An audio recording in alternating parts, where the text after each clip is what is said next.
Esta noche aquí en Reporte Estelar, la última parte del programa por el día de hoy, Reinaldo Cifuentes electo. Bueno, diputado, precisamente diputado electo, las elecciones se hicieron de gobernadores y alcaldes ya hace 6 meses y toman juramento, posesión, el 5 de enero pues, del próximo año. No sé, no recuerdo en la historia reciente, por lo menos a la que a mí me ha tocado cubrir tanto tiempo entre una elección y el asumir el cargo, ¿no? Primera vez. Ajá. ¿Cómo se ve eso desde el punto de vista de la política? Bueno, a ver, la nueva asamblea, por desgracia, nosotros volvimos a caer en la trampa de la abstención, que solo beneficia al gobierno, así como caímos en el 2020 y hoy en la asamblea solo hay 20 curules ocupados por opositores. Volvimos a caer en la trampa de la abstención y en la próxima asamblea apenas habrá 29 curules ocupados por opositores, que representa el 10% de la Asamblea Nacional. Hay que decir que eso no es una foto real de la Asamblea Nacional. Esa no es la Asamblea Nacional debería ser un retrato de la sociedad venezolana. Y no es verdad que en Venezuela solo exista un 10% de opositores. Sin embargo, hay algo que destacar, que es que hay, con respecto a esta Asamblea Nacional, nuevos factores opositores que se integran a esa Asamblea Nacional. Y eso responde más a la falta de credibilidad que tiene la sociedad venezolana en las instituciones, claro, y en lo que fue las elecciones presidenciales del 28 de julio. Por ¿no? supuesto, por supuesto. Ese fantasma está allí. La credibilidad en el voto quedó averiada después del 28 de julio.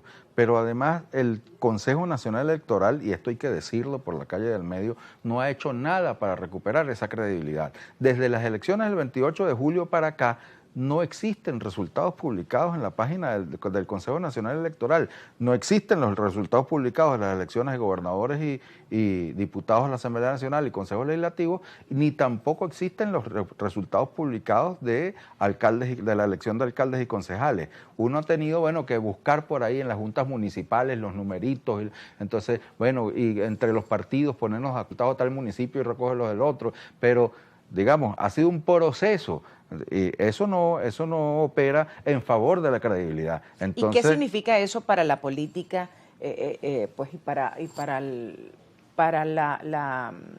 Venezuela en general en estos momentos, tener una situación política como esta? Bueno, es que yo creo que nosotros tenemos que ir, lo primero que tiene que hacer la oposición es ponerse de acuerdo dentro de la misma oposición. Nosotros tenemos que ir a un proceso de negociación interno de la oposición que, digamos, donde tengamos algunos intereses, algunas líneas macro que compartamos, y luego ir a un proceso de negociación con el gobierno. Y las cosas que nosotros tenemos que plantearle al gobierno en esa negociación es, bueno, el cese de la persecución. Nosotros vamos a proponer desde la próxima Asamblea Nacional una ley de amnistía y acuerdo de no persecución. ¿Qué significa eso? Bueno, amnistía, yo creo que las cárceles se tienen que abrir, tienen que liberar a los presos políticos, pero además un acuerdo de no persecución, donde en un supuesto en el que el gobierno pase a ser oposición, la hoy oposición se comprometa a no perseguir, ¿no? Yo creo que nosotros tenemos que llegar a ese acuerdo de limitar la cancha, de limitar las condiciones de un acuerdo de convivencia pacífica y democrática. Ahora, diputado, ¿cómo se puede ver eso, pues usted que es politólogo, cuando no es la primera vez que se plantea una negociación con el gobierno nacional y además muchos de los acuerdos que se han firmado, inclusive con garantes de por medio, países, entre ellos Noruega, con quien acabamos de pues retirar, cerrar las embajadas de Noruega, precisamente por la actuación pues con el premio. Entonces, y esos acuerdos que fueron firmados, ¿no? Bueno, nosotros tenemos que insistir, recordemos que de 2015 hasta la fecha la oposición no ha hecho sino dividirse y atomizarse. Yo creo que el reto de la oposición es reagruparse, tener una agenda común. Solo una oposición robusta, con una agenda común, puede sentarse en una mesa de negociación, digamos, con fuerza, ¿no? Si cada quien se sienta al de tal con el gobierno, digamos, un sector por aquí, otro sector por allá, y sin ninguna capacidad, sin ninguna fuerza, bueno, el gobierno sencillamente no va a cumplir, ¿no? O sea, entonces yo creo que lo primero es aglutinar fuerzas en la oposición. Ahora, pero en el pasado ha habido fuerzas suficientes dentro de la oposición y a pesar de todo eso no ha habido ningún tipo de pero es que fíjate del Valle que en los momentos de mayor fuerza de la oposición, ¿qué pasó cuando Guaidó